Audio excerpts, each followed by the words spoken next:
Welcome to the FarmBits podcast, a product of Nebraska Extension Digital Agriculture. I'm Jackson Stansel. And I'm Samantha Teaton. And we come to you each week to discuss the trends, the realities, and the value of digital agriculture.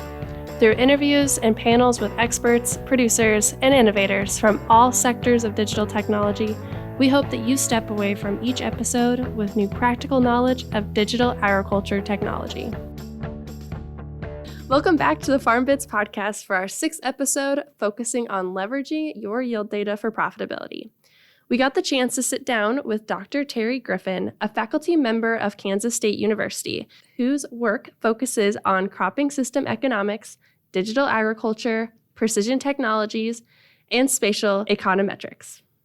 This episode covers a range of topics, including the challenges of looking at profitability versus yield in farming operations, data quality, and the future of technology and farm profitability. He even discusses the role of data in on-farm experimentation and the importance of on-farm experimentation to technology and profitability improvement. This episode touches on nearly every topic that we've discussed in our Harvest episode series, and it is the perfect concluding episode to wrap everything together. So we are going to kick off this episode with Terry talking a bit about his background and how that relates to his digital persona, the Space Plowboy. Here we go.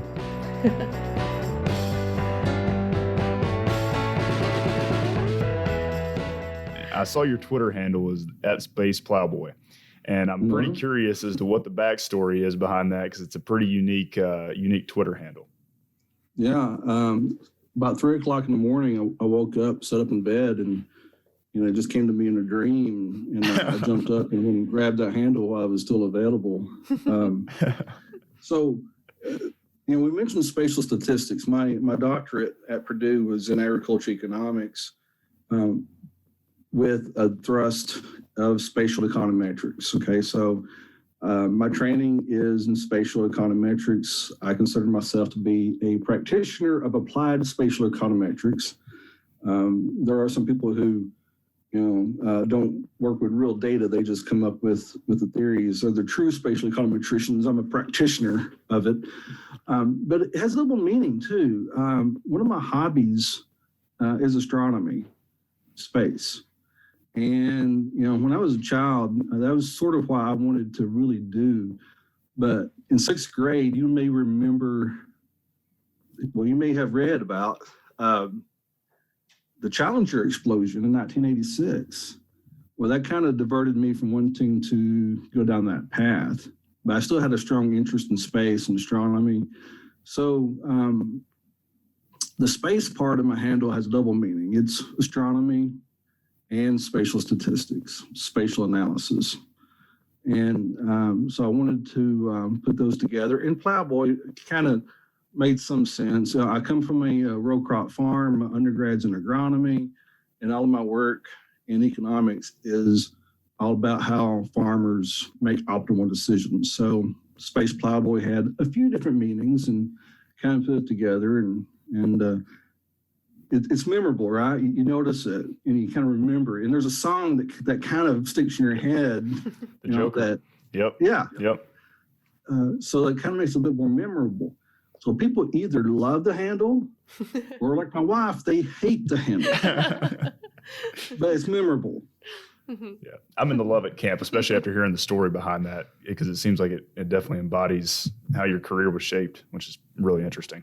So we're really focusing on wrapping up our Harvest series. So the first thing is, how valuable do you perceive precision agriculture data, specifically yield data, to be to farmers within their operation and even on a broader scale using aggregated data?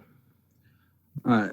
Is it okay for me to say some things that may not make everybody happy? Absolutely. Yes. I need to say things that people want me to say. And I'm serious. And that's what I do when I speak to groups. I'll ask them that same question. Do you want me to tell you what you want to hear, or do you want me to tell you what you need to hear? It's going to depend. And farm data, as well as most of the precision ag technologies, the profitability thereof is not as simple up or down, yes or no. One of the biggest factors in making technology profitable when we're talking about digital ag and farm data is the human capital part.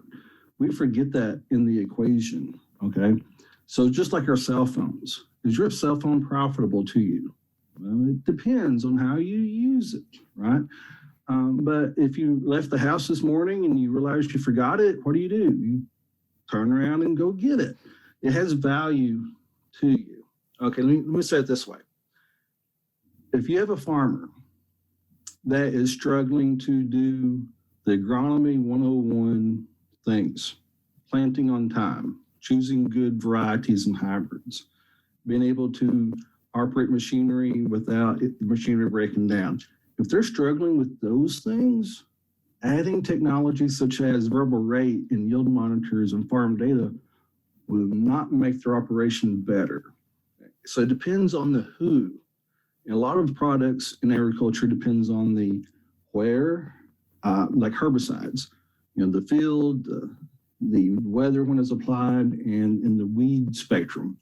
Well, ag technology is a little bit more complicated, especially when it comes to the data side of the technologies that require human intervention.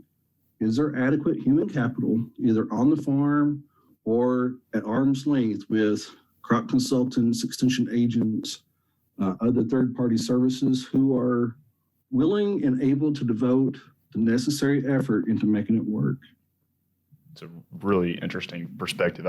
We don't necessarily think about that a lot. I think a lot of engineers, at least, are thinking, how can we automate this process more and more, instead of actually thinking about, who's implementing it, how are they implementing it. Or even this morning we had a conversation like, technology could fix this, but I think you bring an awesome perspective that it's not going to be the saving everything. You have to. Technology in the right hands can do some really good things, it sounds like. Exactly. When people blindly ask me, well, should I adopt X, Y, and Z? And essentially the question I need to ask them is, how smart are your advisors? Or how much time do they have to devote to this? And it's an uncomfortable situation a lot of times. It's a lot like, UAVs or spatial like this. It depends on how that technology is used rather than how much fun is it to use the technology. Absolutely. And you mentioned automation, Jackson. I'm a big fan of automation. Anytime we can remove the requirement on the human, we're better off. Automated guidance is the poster child for this, right? Yep. We used to, a lot of people in their 40s and 50s spent their childhoods learning how to drive straight. That skill set has been replaced with an algorithm and a satellite signal. Yep. Right? So that's no longer even a factor. Can we do the same thing to data?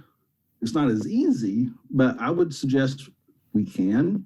One good example is telematics, pushing data from a yield monitor to the cloud without humans removing flash media. Back in the day as PC MCIE cards. And yep. It's amazing how highly educated university researchers could lose that card between the combine and the laptop. Okay, so we have to automate that process and remove the requirement for the human to be involved. Sure. And so speaking to that in conjunction with kind of your discussion of how human capital is critical to a lot of these precision ag technologies, when we're thinking about leveraging yield data specifically, how can farmers do that either with an advisor or with an automated process to better understand their performance and inform their farm management decisions? So starting about 2002, which seems like a long time ago, USDA started asking a question during their ARM survey. The ARM survey, many farmers are familiar with this. It's the Ag Resource Management Survey that's done every year. But each year they focus on a different crop. I think 2002 was soybean. And back then, for several years, almost 10 years, they asked a question, farmer, if you have a yield monitor, which of these on this list, which of these are the main ways you use that yield monitor?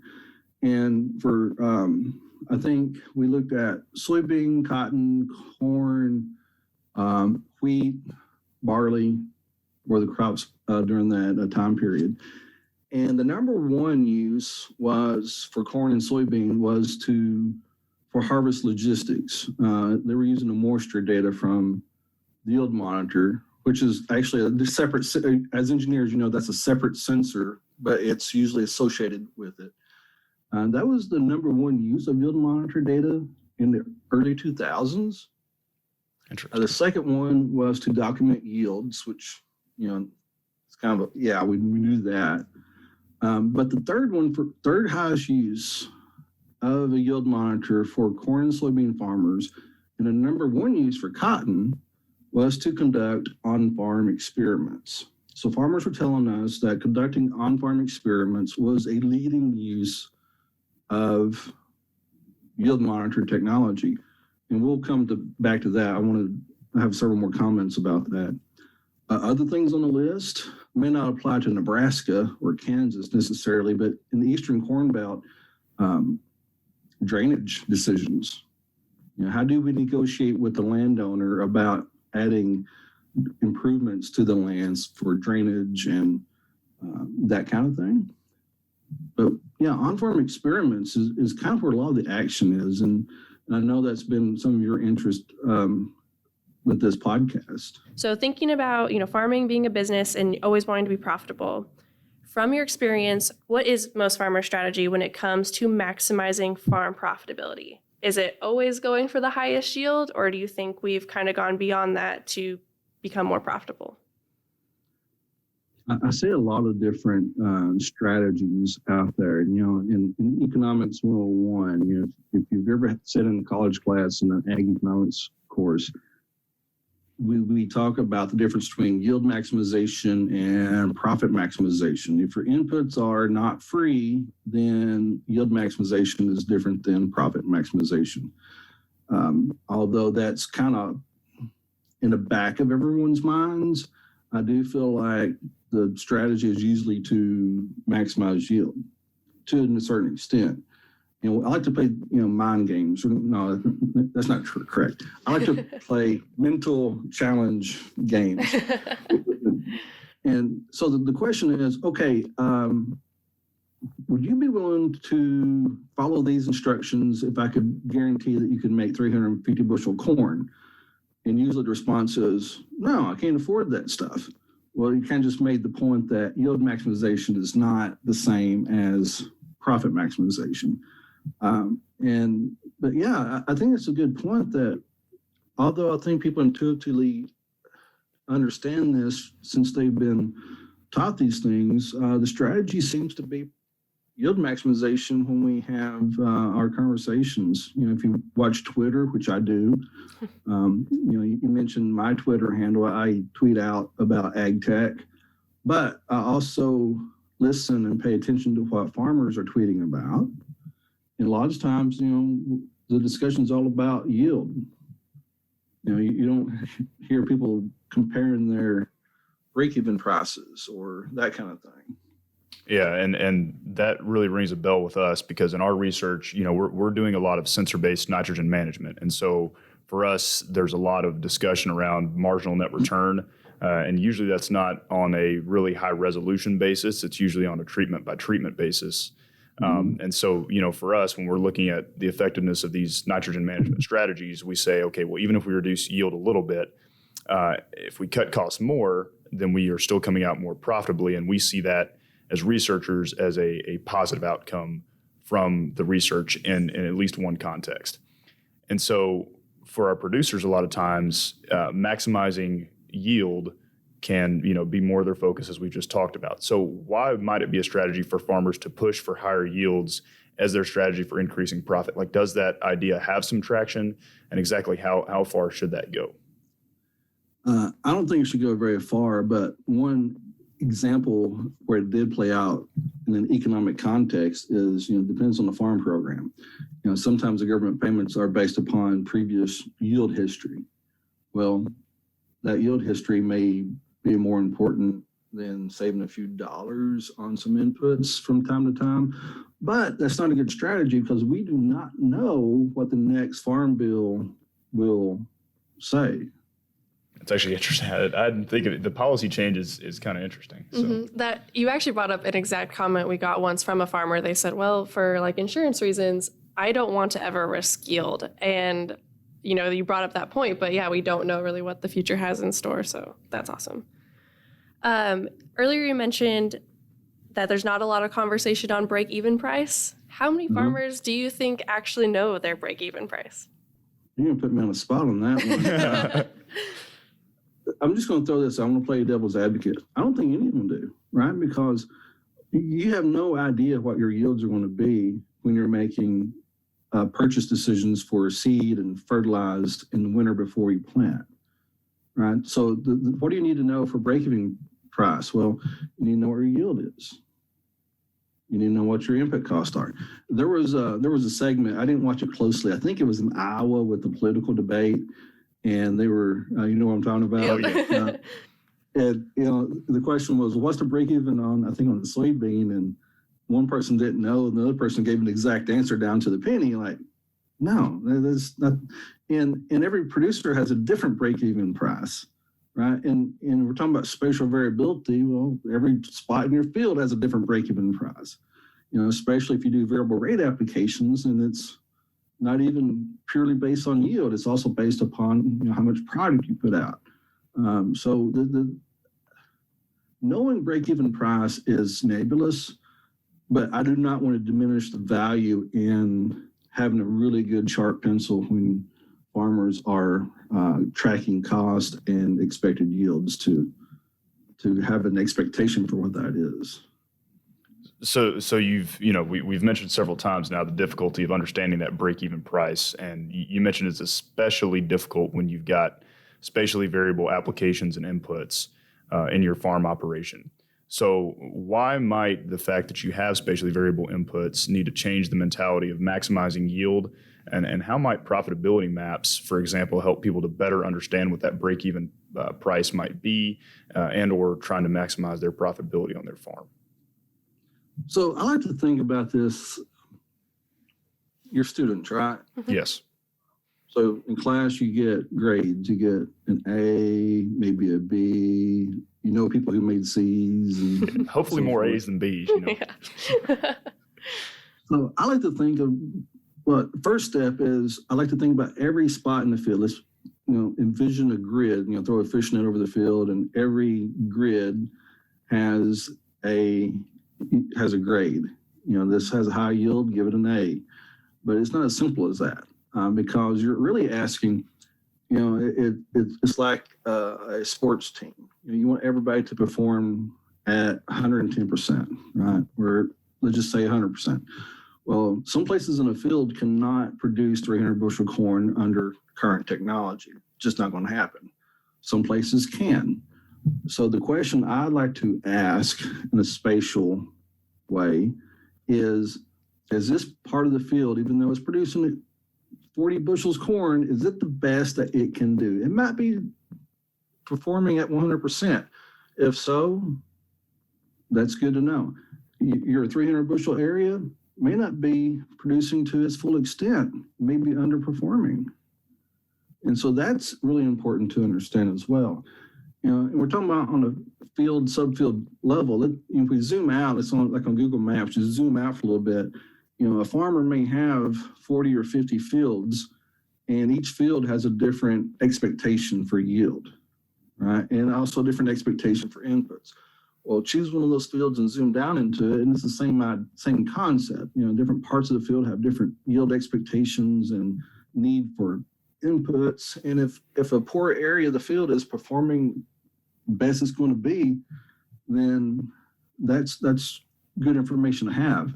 And we shouldn't treat it like it should be producing 300 bushel corn when it can only produce 40. Absolutely.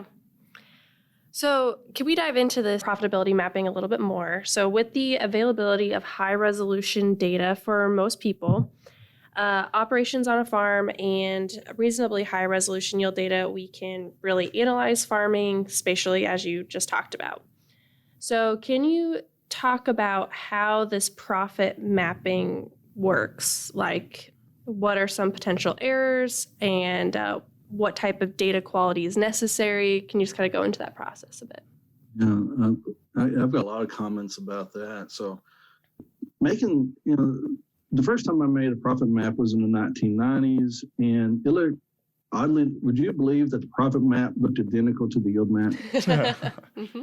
Yep. The legend was different. It was just a linear transformation multiplied yield by the price of the crop, right? It wasn't, and since it was all uniform application of products, and when we subtracted that off, the maps were identical. So it's yield times price. Well, if we start doing a variable rate, you have yield times price minus the cost of the inputs and application, which may differ for every spot in the field. So now it may look a little bit different than the yield map did originally. I'm surprised those aren't used more than they have. And then when last 5 years or so, some commercial vendors or services have offered a profit map, and it's like they discovered gold or something. It's amazing to me that that occurred. But Samantha, the real thing I want to talk about when you ask that question, when it comes to profit maps, or anytime we want to use yield monitor data for deciding on if we need to do nutrient management plans, specifically, I know NRCS with USDA is really interested in this. If we're making a profit map from yield maps, we need to make sure that yield monitor data are of sufficient quality to do so. Okay. Would you believe, I know, I'm sure you do, I'm sure you've been knee deep in this. Would you believe that about a third of the yield monitor data points that we get out of a combine are not accurately measured? I would. Mm-hmm. I would. Yeah. We have to go through a cleaning process every year when we get our on-farm research data back, and I assume that's what you're going to talk about a little bit. Exactly. And I want our listeners to they know that this as well. So there's some circumstances that the machine, the combine, or specifically the yield monitor, cannot make accurate measurements. And this is usually having to do with the dynamics of the combine or cotton picker, for our listeners in southern Kansas, how they're being operated, right? So we calibrate a yield. Well, do you calibrate a yield monitor? Do our listeners calibrate yield monitors? If they listened to our episode a couple weeks ago, I sure hope so. Episode 3, they better be, yeah. Yeah, that's step one, and I always try to, make the point, and I don't have a good answer other than follow manufacturers' recommendations, but y'all may have a better recommendation on that. But I do firmly believe that we need to begin with a accurately calibrated yield monitor if we're going to use it for decision-making purposes. But even then, the way the combine is operated leads to about a third of the data points are measured erroneously. And they're erroneous enough that we need to flag them and not include those for further analysis. So I'm a big fan of data quality. And not only that, but I need assurance that that data were handled properly. So what I mean by that is I like to have, as an analyst who may not have ever been in that field, I want to have confidence that no one has manipulated that data before it gets to me. So I request the raw data as it comes from the combine. So we've talked about this concept of spatially variable moisture, spatially variable yield, spatially variable profit. But again, that's all spatial variability. And we also have temporal variability that we look at in agriculture. And a lot of that is related to year-to-year variations in climate. And so how many years of yield data do you think it really takes to truly characterize spatial variability, particularly as it relates to profit?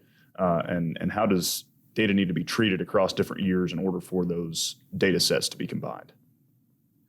So my preference would be we need about 1,000 years of data for each field to accurately reflect each weather scenario that would be possible. Mm-hmm. Maybe 100, but definitely not 3 or 10. If we truly want to characterize the spatial variability, because even with 10 years of data, I'm sure that you're seeing the same thing I am, is that, okay, we got these areas of stable high yields and areas of stable low yields. But then you have this huge areas of instability. They're not always high, they're not always low. And we really don't know why sometimes. Is that leading us to ask really good questions? One thing is, I don't think we have enough years of data to really characterize the variability here. But yeah, so even if you're 80 years old and you farmed for 60 years as the main operator, okay, you got 60 weather years of information. It seems like a lot, but ask some of these 70-year-olds and 80-year-olds, how many years have you seen that were exactly the same? Not very many. Yeah. Probably zero. That'd be my impression as well. So, when we think about trying to do this temporal analyses, that's great. But, back in the day, I remember, I made the statement back 20 years ago that you need at least 3 or you need at least 5. I'm like, no, you need 1,000, But the fact is, at best, you're going to get 60, 70 years of observations as an individual farmer. And you got decisions to make for 2021. And sometimes all you got to go off of is 2020. You got 1 year. That's better than having no years. How is big data coming in and kind of shaping how we're able to do that faster? Because I would imagine if we've got these aggregated data sets from multiple different climates, we're seeing a lot more of this weather variability on a year-to-year basis. So is that going to play into helping us make decisions with fewer years of data just by having such a broader swath of data? Exactly. So big data, we've been tossing that term around for maybe about a decade in agriculture. Is very fascinating. We've seen huge amounts of venture capital money chasing this notion of farm data. Right. So smart, wealthy people are interested in this. It's a real thing. It's not just a academic thought. Let's think about it from still with small data. Okay.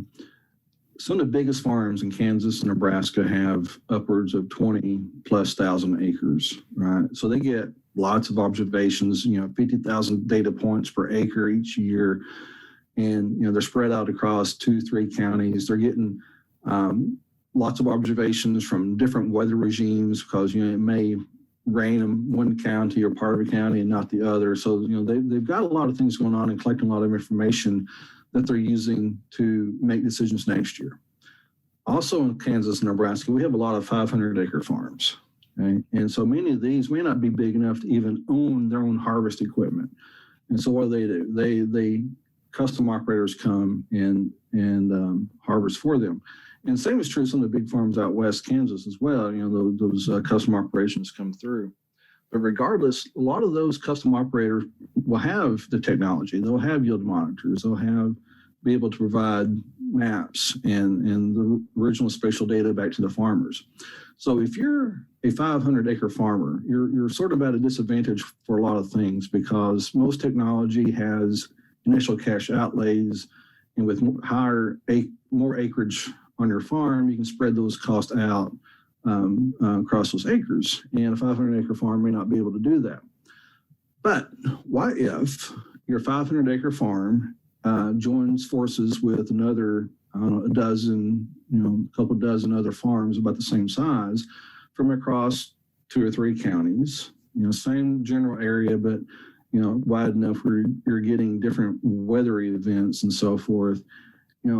I think that particular group has a particular advantage in forming local groups to make not big data, but let's call it smallish, big, medium-ish data groups in order to gain insights that they would not be able to get about how these products are performing not only under their management style, but under their cohort's management style on a slightly different environment.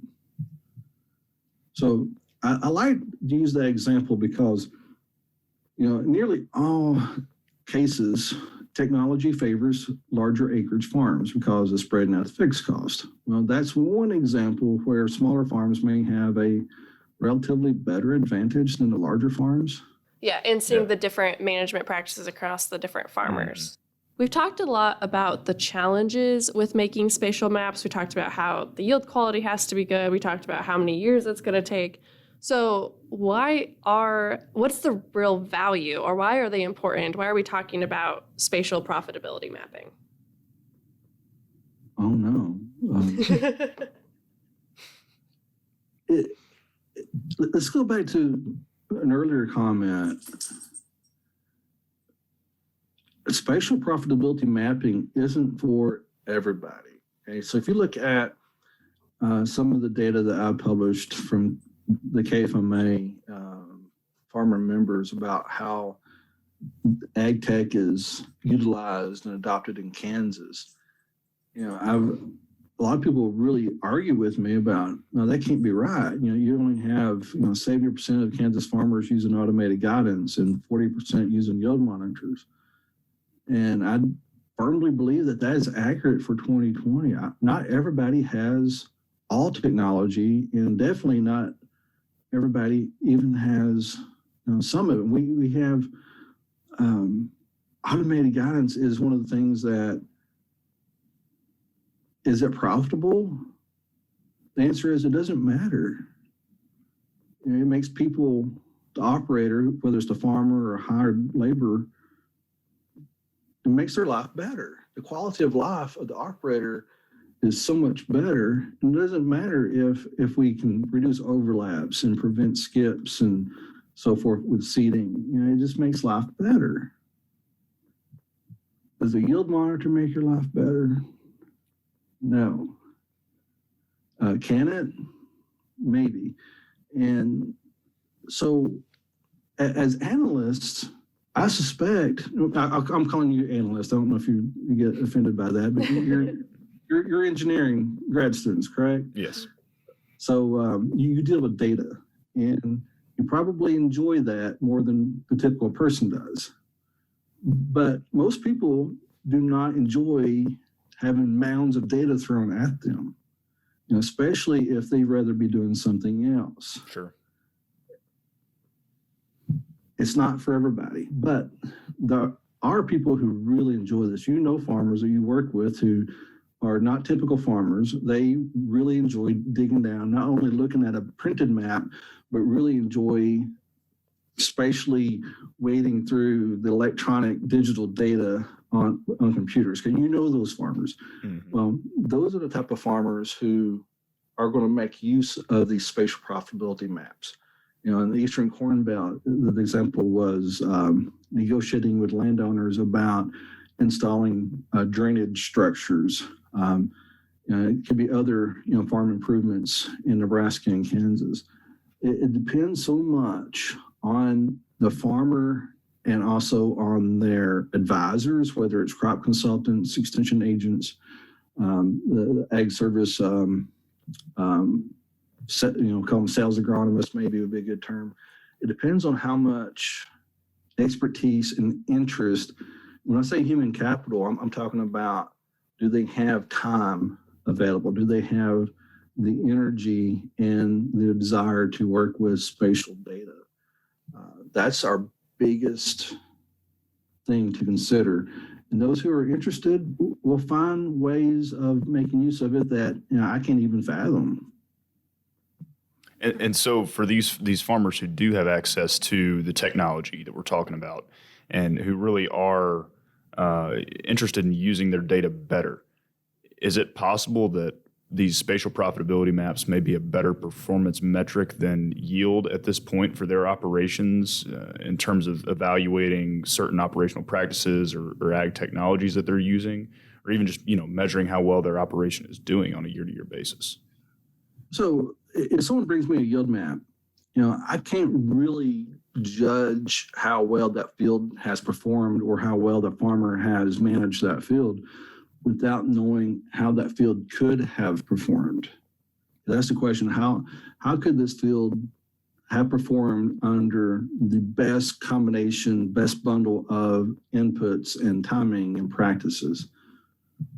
On-farm experiments is the answer. And this is something I firmly believe that farmers who are interested in spatial analyses and ag tech and yield monitor data should be doing. It's going to have the highest return on investment of any other use of a yield monitor that I can think of, and that is, take a field, a typical field that you would have, and test some stuff out, whether it's the timing of an application of a fungicide, or comparing two different herbicides, or tillage treatments, or just whatever you're interested in. And I do firmly believe it has to be something a farmer is interested in order for this to work out well. And making a decision that will impact 1,000 acres next year, or some farms may implement this on 5,000 or 10,000 acres. Well, that's the summation of all the profitability from all those acres is huge compared to the investment of the on-farm experiment.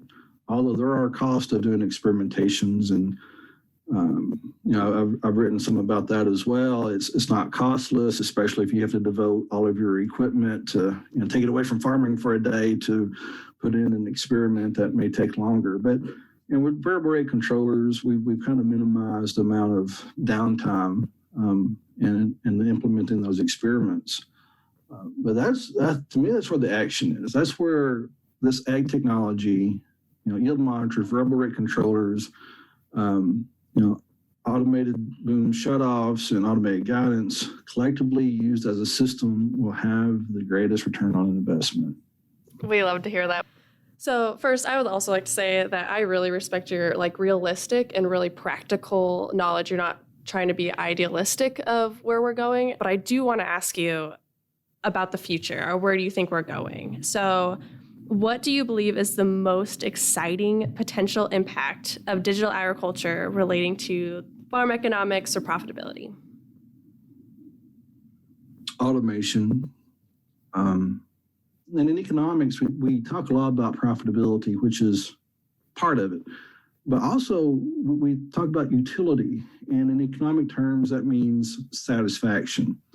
And we look at utility of the rural household, or the joint utility function of the rural household. How is the farmer or the farm equipment operator and their spouse, how much happiness do they have? Well, with automated guidance, it was an example of increasing utility of the rural household. People were happier. So profitability didn't matter as much.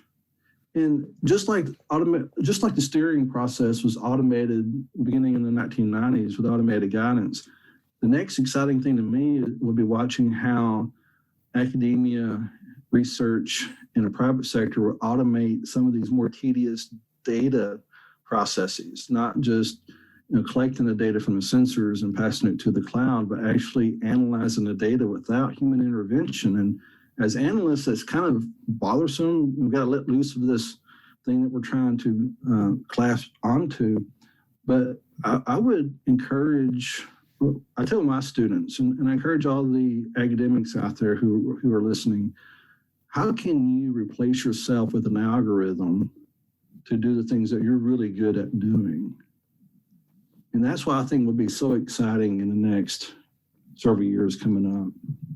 I'm going to tell you right now that I love hearing you say that, because I don't know, I feel like that's what I'm working on. And I get really excited when we start thinking about automation and algorithms and, I don't know, speeding up what humans can do and doing it better, more accurately.